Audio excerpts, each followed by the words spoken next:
And thank you all for being here. I'm really excited to share some of my favorite family recipes, not only for Cinco, but all year, but especially during Cinco. I do love this type of food, so I like to play around with it, and I'm happy to share this with you. All the recipes are posted on my website. Catherine either did already or will share the links at the end. So definitely please refer back there, check them out, leave comments, let me know any feedback you may have. I'd love to hear it. So first, we'll start with a margarita because Cinco, and who doesn't love a margarita? So both my husband and I used to tend bar. He created this recipe ages ago, and it's a healthy twist on a margarita. The simple, healthy reason is because we've eliminated the sour mix. Sour mix has added sugar. The first or second ingredient is sugar or high fructose corn syrup. There's preservatives and dyes. So this just eliminates that completely. And all we're using is citrus juice, which is just fresh squeezed lemon and lime. So we do a 1-to-1 ratio. It's great for guacamole, for salad dressings, for margaritas. So anytime you can, just squeeze those extra lemons and limes. I add it to water also. So this is the first ingredient. The second ingredient is triple sec. So this is an all-natural one by Stirrings that we like, but any triple sec you have at home will do. This is just an orange flavored liqueur. And the last ingredient is the tequila. So this is one my husband just brings home, whatever one he has at the store. And that's it, 3 simple, clean ingredients. First, we start with a shaker. If you don't have a shaker, just use a plastic cup. You don't want to use glass if you're going to be shaking ice because you don't want it to chip. And we're just going to fill it with ice.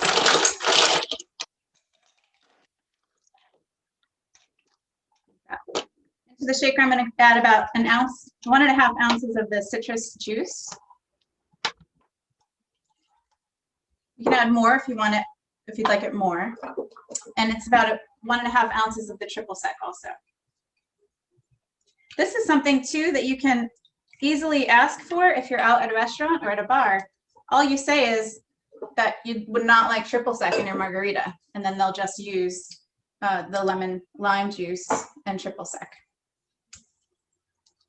And then about 3 ounces of the tequila.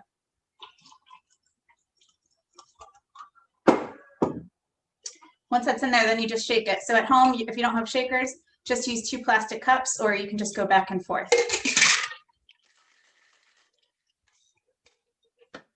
If you'd like to have salt on your glass, the easiest way is just to take a lime wedge that's already, you cut a slit in it, like that, and just run it around the rim of your glass, like that. And then you just dip it in your plate with the salt. It gives it a nice rim. You could do sugar also, but then that makes it not the healthy version that we're doing. And we're going to add more ice to the glass. Margaritas are best when they're super cold, so that's why I'm adding the extra ice. And then we're going to top it off. Margarita. And you garnish with a lime wedge. You can get fancy if you like. You could add, my friend likes to add a little bit of guava juice. You could play around and make this your own. This is just the classic, delicious margarita, made a little bit healthy.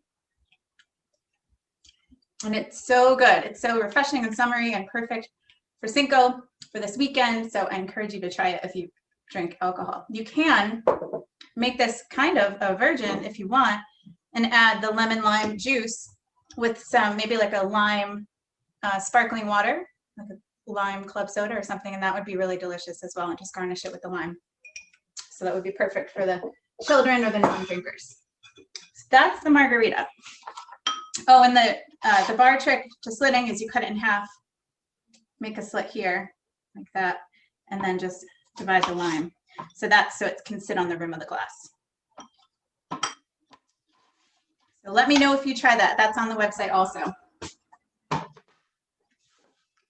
these are a great tool if you don't have one. So first we are doing, for food, vegan nachos. I love doing these. They could be a meal if you want, if you top it with the right ingredients. This vegan cheese sauce is so easy to make. People who don't eat cheese might not even know there's no real cheese in it. So cashews are one of the main ingredients that are used in non-dairy cheese recipes. Most of you might know that already. And we soak raw cashews. So you do want them to be raw cashews. I've done it with dry roasted cashews before. It works. It just doesn't get as smooth and creamy as the raw cashews get. So raw unsalted cashews, and you soak them in water. There's 3 options for soaking. You can either soak them overnight, 6 to 8 hours. You can boil them in water for about 15 minutes, or you can let them sit in boiling hot water, not on the burner, for about 30 minutes. The differences are if you let it sit overnight, they remain raw and they retain 100% of their nutrients. When you start cooking them in the water, then they lose a little bit of nutrients, but not enough nutrients lost to have it not be worth eating. So I've let these sit, and I'm going to strain them into a bowl and then discard the liquid. What's great about this recipe, everything goes in a blender. I'm using a high-speed blender. If you don't have one, you can use a food processor. It just might take a little bit longer to get the creamy consistency we're looking for. So this is 1.5 cups of soaked cashews.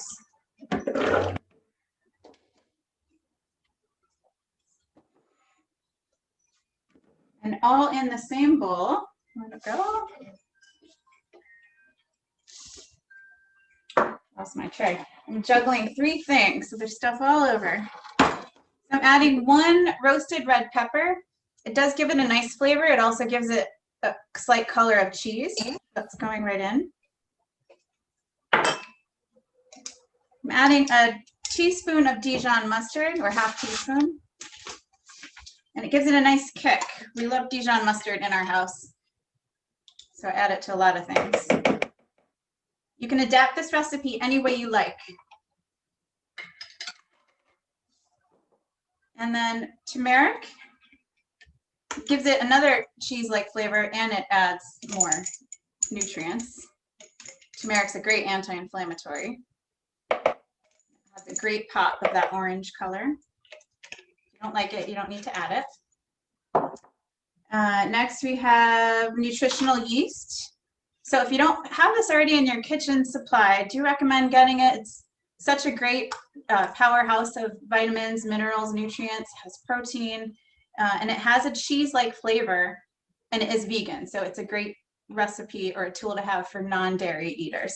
So we're adding 1/4 cup of the nutritional yeast. Everything all in at once. And 1 teaspoon of garlic powder. Love the smell of garlic powder. And last is the smoked paprika. And this just gives it a great aroma. This is really good to add to your kitchen also if you don't have this smoked paprika. And we're adding 1/2 teaspoon of that. Jennifer? Yeah? Can I interrupt? Sure. We have a question. One of our viewers wants to know if they could use raw almonds instead of cashews. You can use raw almonds. I definitely would soak them because they're a little more dense than the cashews. But absolutely, you can. I would say just soak them for the same amount of time and give that a shot. I'll work on a non-nut version. It's really hard to do non-dairy cheeses nut-free. So if anyone has a nut allergy, send me a message and I'll work on something for you. You can also use a raw red pepper if you want, or you can eliminate the red pepper if you don't like pepper. Then I'm adding 1/2 teaspoon of salt. Play around with that. If that's too much, lessen it. And if that's too little, just add a little bit more. And then there's raw onion in this as well. It gives it a nice flavor. I like using shallots or red onion. Either one go really nice with this. So it's about 3 ounces of shallots, which is this is a 3-ounce bag. So it's either 2 small to medium size, or this is a large one, or it would be 1/2 of a medium red onion. And because it's in the blender, you don't have to dice or mince it. You just cut it into big chunks. This makes it a quick and easy dish to throw together. Cut it in 6 pieces for each one, and I'm just taking out the outer side. Shallots add a great mild onion flavor to dishes if you haven't tried them yet. Just in half, and then 2 more cuts.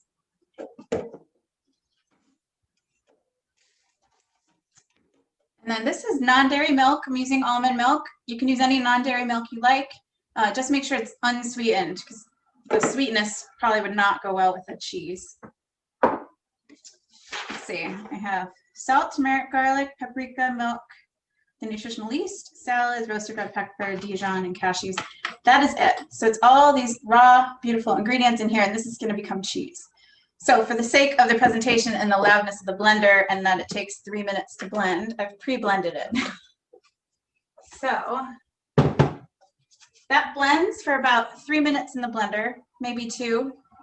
You can add more almond milk as you go, just scraping down the sides. So give or take, add a little bit if you want it a little bit runnier. And this is what it looks like. It's so good. I really wish you could taste it. This would be great on top of a baked potato, on broccoli, vegan mac and cheese, and tonight we'll do it on nachos. So I have a tray of chips here. So on this dish, the chips is the only quote unquote unhealthy part. What I do when I buy a bag of chips is I just look at the label, and first thing I look at is the serving, so after I've read the ingredients, of course. Then I look at the serving size. I do want to make sure that it's an acceptable amount of chips. If a bag says 7 chips, we're going to eat more than 7 chips. So I will not get it if it's not a serving size that we can handle in the house. So this is 15 chips for 140 calories. That's okay. We can do that. So that's the main thing I look at, as well as the ingredients, and then just look and make sure everything else looks nice and clean. This is just what my store had yesterday. So I put a layer of chips here. Just let me grab this whole yarn.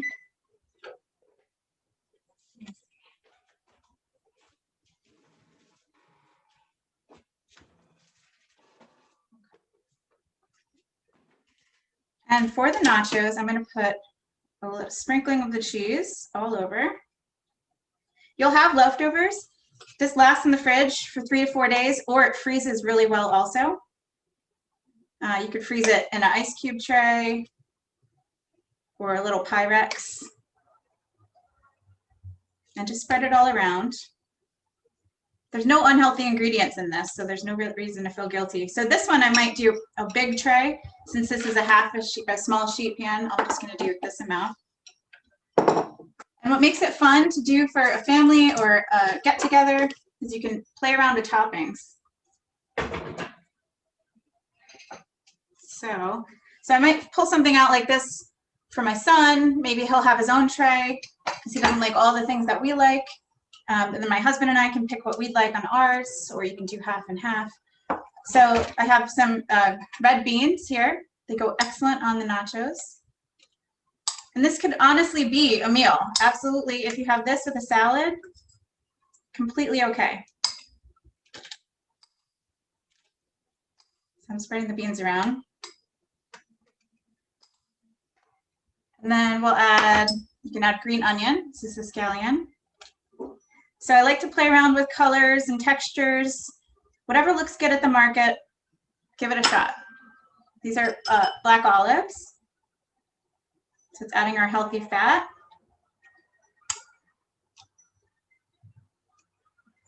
And then just some diced tomato. And it already looks really pretty. I'll hold it up and show you.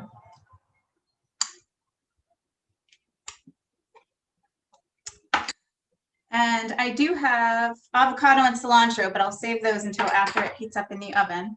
And then this is non-dairy cheese. I usually just get whatever one is on sale, or this is Daya. There's a couple good dairy-free versions out there. It doesn't melt exactly the same as cheese, but it tastes good, so it's okay. And nice sprinkling of cheese there.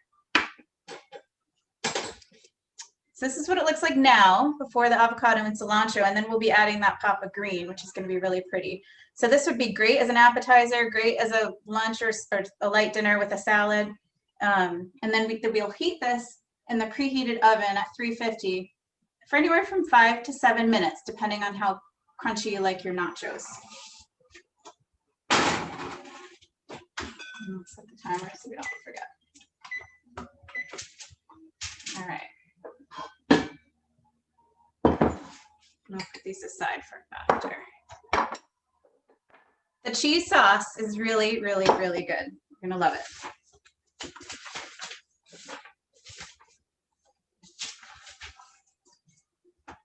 Okay.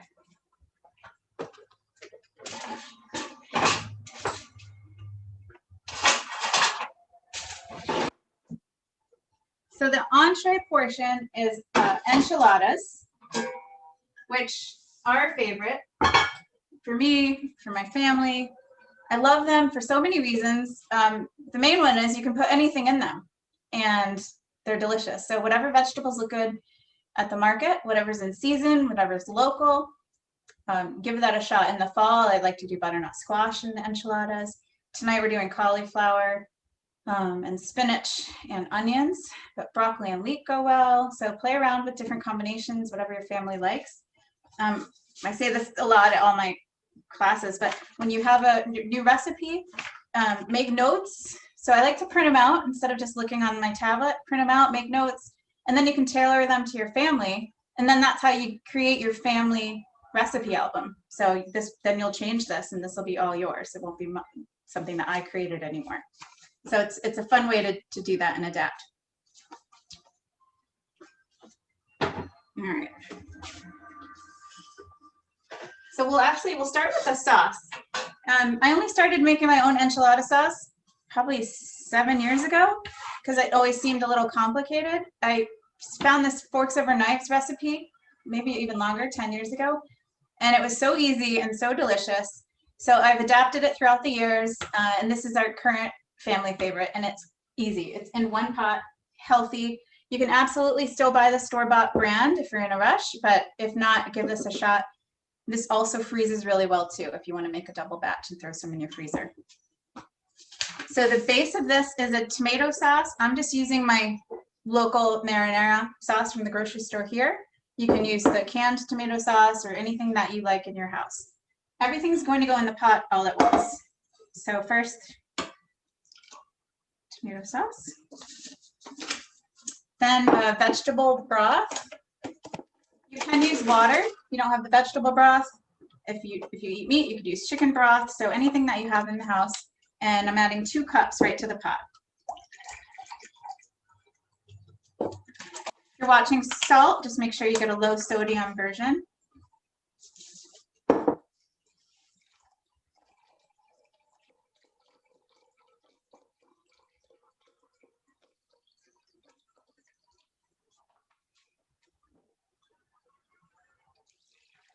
Then we'll add our seasoning. So the recipe looks like it has a lot of ingredients. It does, but most of them are seasoning. So it looks a little more overwhelming than it actually is.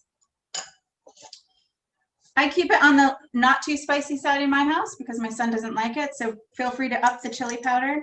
I'm doing 1 teaspoon of chili powder. I like this Frontier brand. The blend is really nice. It's not, I don't know, it has a really nice all over blend there. And then onion powder, 1/2 teaspoon of onion powder.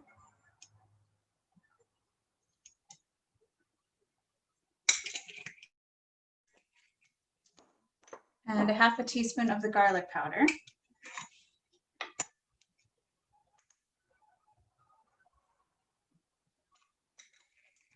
One teaspoon of the ground cumin, because it smells like chili. I love this.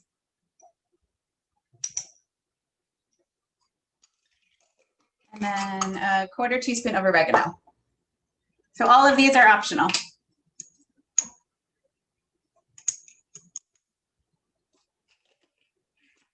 Adding 1/4 teaspoon of salt, so adjust that as necessary. Look at your tomato sauce too, and also see if it has any added salt, because that would make a difference. And the last thing we add is arrowroot powder. So I use this instead of cornstarch just because it has slightly different nutritional value, but both are equally fine. This is also good if you have any grain allergies too. And this is going to thicken the sauce. So we'll add 3 tablespoons of the arrowroot.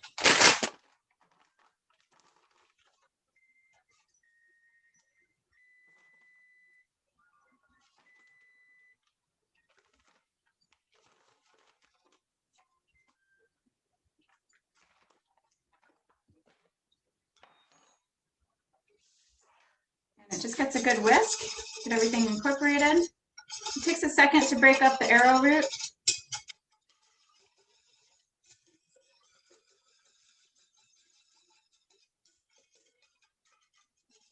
Sometimes it clumps at the bottom, so just make sure you get it really well.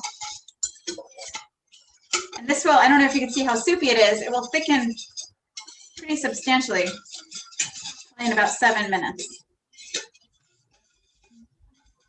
Jennifer? Yep. What type of brand of yeast do you use? Oh, it kind of changes on what store I'm at. So yesterday I was at Whole Foods, so I got the Frontier. I get whatever looks best at the store that I'm at. So Trader Joe's, I think, has their own brand that's actually pretty good. Carol Luzy's, I don't remember what it's called. But I think just look at the ingredients. You want to make sure it's as clean as it can be. The ingredients here is just inactive yeast. So it's nice and clean and simple. I did the other day buy the wrong nutritional yeast. I'll show you where it is. It looks very similar, right? So I made the cheese recipe the other night with this, not thinking, I just thought it was regular nutritional yeast. And I added the normal 1/4 teaspoon of salt. And then I tasted it and it was insanely salty. I was like, what? I've been doing this recipe for years. And then I looked, and this nutritional yeast has Himalayan salt and apple cider vinegar. So it's delicious if I had known about it, but so there are different kinds. So make sure you look closely at that label. I've learned my lesson. So the nachos just finished. Here they are. And I'll just add the toppings just to show you. Oops. Once we add the avocado and the cilantro.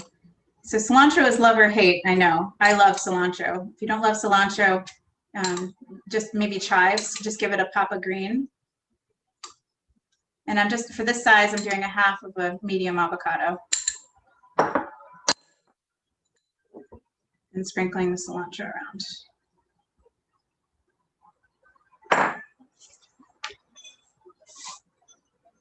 And that's the nachos. Totally healthy, really pretty, and they look really nice on the table. Oops, all right, let's do this. I'm running out of room. Okay, back to the sauce. So here's our sauce. I've stirred it up in a medium saucepan. And I'm going to heat it over medium heat on the burner. And that's it. I'm going to stir every once in a while, just to break up any clumps that happen. And that's it. We're going to let that sit for, I'll set it for 7 minutes. And while that cooks, then you can prepare the vegetables. So this also works with frozen vegetables. If it's dead of winter and there's nothing in season that looks good to you, or you just prefer frozen vegetables, I definitely have had nights when I prefer frozen vegetables. They're already washed, they're already cut. It does make quick cooking. So feel free to use the freezer section in your grocery store. You can find some great things there. So this is cauliflower. I'm using, this was a large head, so I'm only going to use 3/4 of it. So it's about 1 medium head of cauliflower. I'm just cutting it in half. I'm cutting it down here. And you want to make the florets small enough so that they can be easily rolled in your enchilada. So about that size.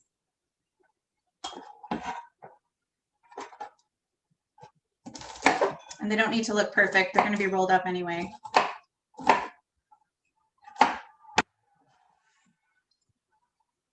You could also, I'm doing sauteed vegetables because it's easy just to have here on this pan.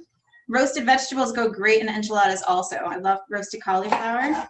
So feel free to use the oven, although now that it's getting a little warmer, we don't always want to have that oven on. Here's the cauliflower. And the other is onions. So I'm doing about half of a medium to large onion. When you cut an onion, you want to cut it first at the stem side.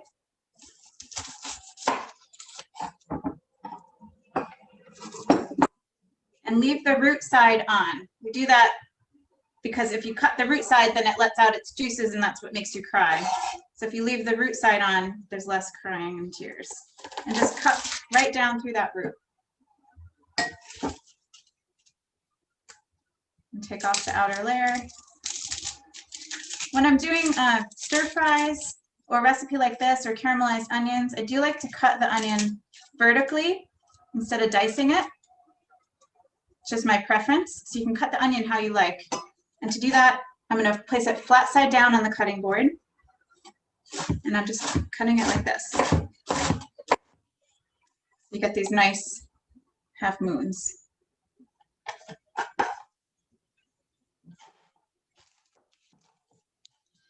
To reduce calories and cut down on added fat, even though olive oil is healthy fat, we'll saute the vegetables in vegetable broth. You could also use water. I just wanted to teach that trick to cut some calories.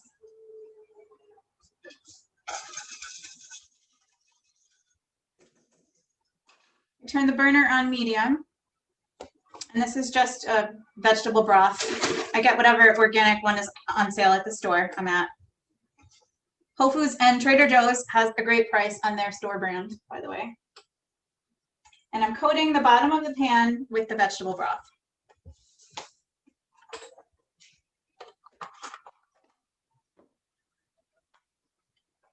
First, we'll add the onions.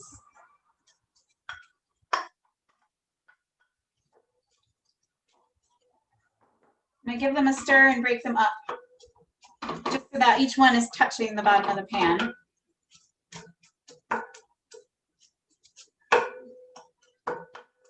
You can use any onion you have in your house. Red onion, Vidalia onion, Spanish, leeks would go great, shallots, anything that you have. Or eliminate them if you don't like them. That's the joy of cooking instead of baking. You can play around. Baking, you have to be really precise, but not when you're cooking a meal. And leave the vegetable stock out. You might need to add some as you go. Sometimes by the time we get to the cauliflower, we need to add a little bit more. So the sauce is starting to get thickened. And it thickens more as you let it sit once you take it off the burner. You'll cook the onions just for about 3 minutes. You just want them to get softened. And while those are cooking, then we can start to prepare the enchiladas. Just going to clean this up for 1 sec. There we go.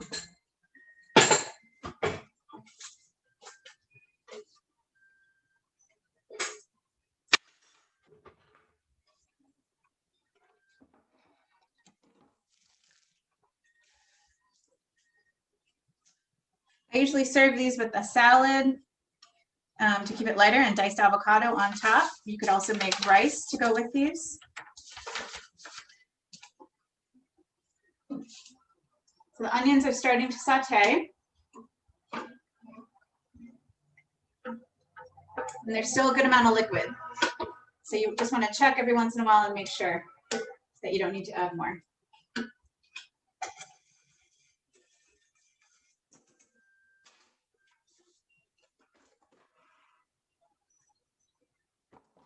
I'm using a 9 by 13 baking dish for this. If you don't have this size, any size will do. You can use 2 smaller ones, or you can use a larger one and add more tortillas, because there will be enough vegetables to make more. So whatever you have at home.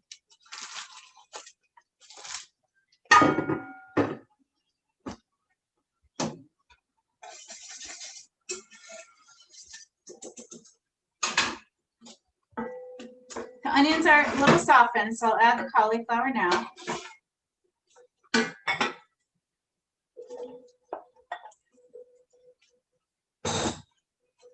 And I'll add a dash of salt also.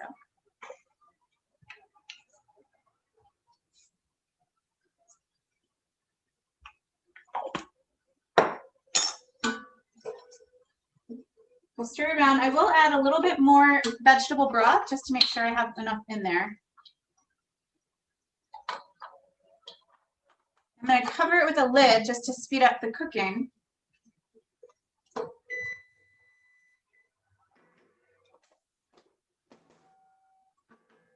I'll turn the heat to low.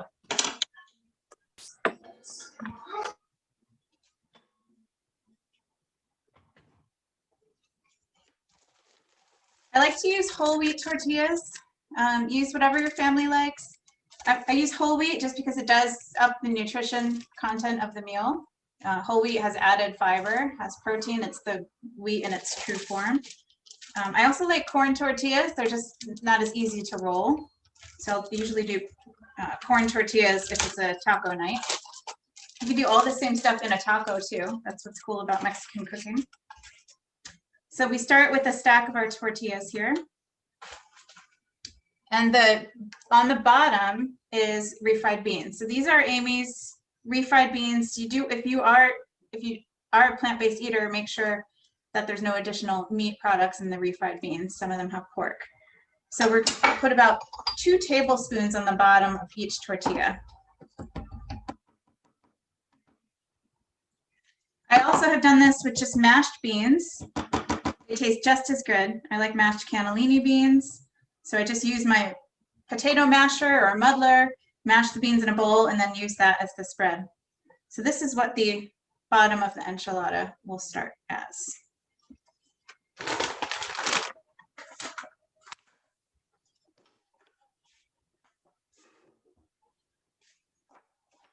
While we wait for the vegetables to cook, then in your baking dish, put your enchilada sauce. I did pre-cook one yesterday just to make sure it would be thickened in time.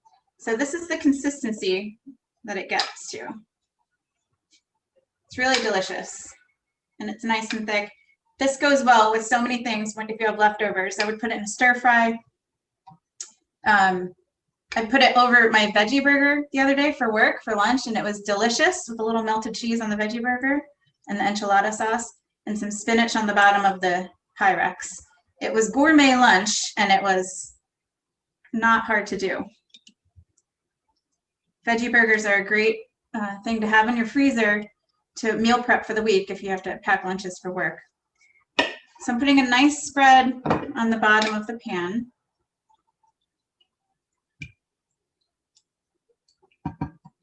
Like that. I like to use, I have an old, I don't know, it's made out of silicone. It looks like an ice cream or an ice cube tray. I used it for baby food when I would make baby food. And I use it for sauces and pestos to freeze. And then you can pop them out of the silicone tray and put them in a Ziploc bag in your freezer. So those are a great thing to have in the kitchen.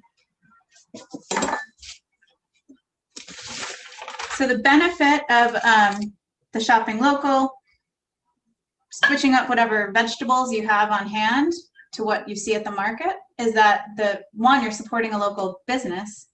2, the food that you're having has more nutritional value because it hasn't sat on a truck or a plane. It's coming from down the road, or at least on the East Coast or wherever you live. So it hasn't lost the nutritional value as it's traveled from A to B. So many benefits. And the frozen vegetables, that's why and fruits, they keep their nutritional value because they're flash frozen at the peak of their ripeness, usually from where they're grown. So a couple of different reasons to go that route. All right, once the vegetables are cooked, then you just do an assembly line with your tortillas. Where's my spoon?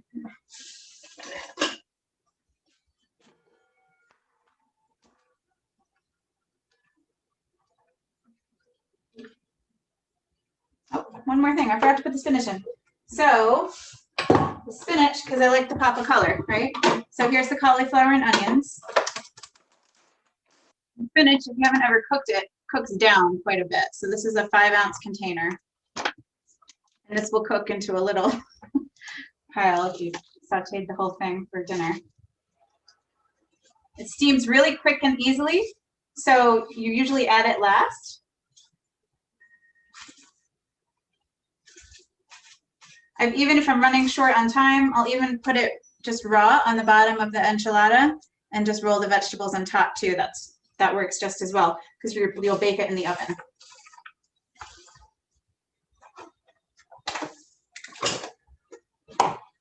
And I just give this a good stir.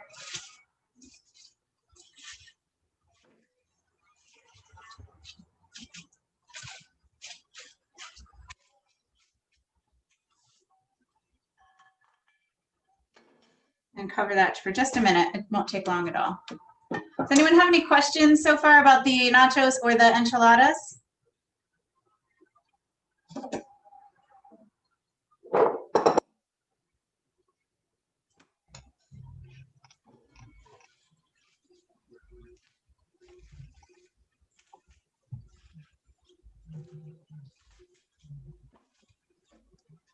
Did anyone get the ingredients to try?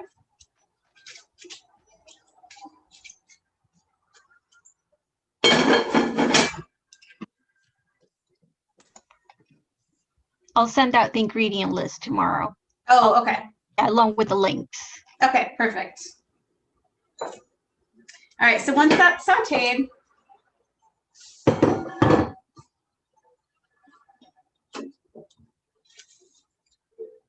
it works out to be about a half a cup per enchilada. You take your vegetable mixture and put it right on top. I don't know if you can see that there. And it looks really pretty, the red with the green, and then with the red enchilada sauce, or the white with the green. About a half a cup there. I do a little sprinkling of the non-dairy cheese in each one just to give it another pop of flavor. And that's it. You can either roll up the sides or just roll it like this. And if vegetables fall out, that's okay because you're going to end up topping it on top. And that's it. So you'll roll each one in the enchilada, in the casserole dish.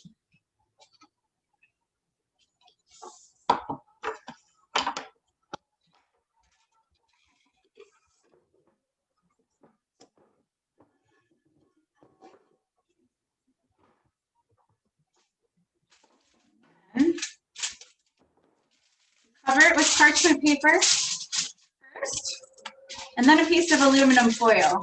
The aluminum foil will react with the acidity and the tomato and the spices. Just so that the aluminum doesn't break apart into your food, I like to cover it with the parchment paper first. With the extra vegetables, after you fill all of your tortillas, you will have some vegetables left over in your dish. So then I sprinkle them on top of the enchiladas. So you place the rest of the enchilada sauce on top once you've rolled all of them. Enchilada sauce. Then any leftover vegetables get put on top. And then another sprinkling of cheese. And it ends up looking really beautiful. So here's the final product. I don't know if you can see the side. So I fit 8 enchiladas in here. You could probably even squeeze in a 9th if you wanted to. And what's great about this is to make it family friendly in my house. My son will not eat the beans or the onions or the cauliflower. So for his, I'll put 2 along the side, maybe just with cheese. I've done his with egg inside or chicken, or he eats broccoli or whatever your picky eater will have. So you can make those 2 different and have the rest for the rest of the family. So it's a great thing that you can not have to make 2 separate meals, but adapt to the picky eaters in the house. And that's it. This goes in the oven, baked for 20 minutes. That's it. So the whole thing doesn't take long. It's a beautiful presentation. It'd be great for company or for a weeknight dinner. I think you could pull it together on a weeknight, especially if you have the sauce that was in the freezer that you took out to make in advance. So that's it. That's all the Cinco things. That's the margarita, the vegan non-cheese nachos, and the vegan enchiladas.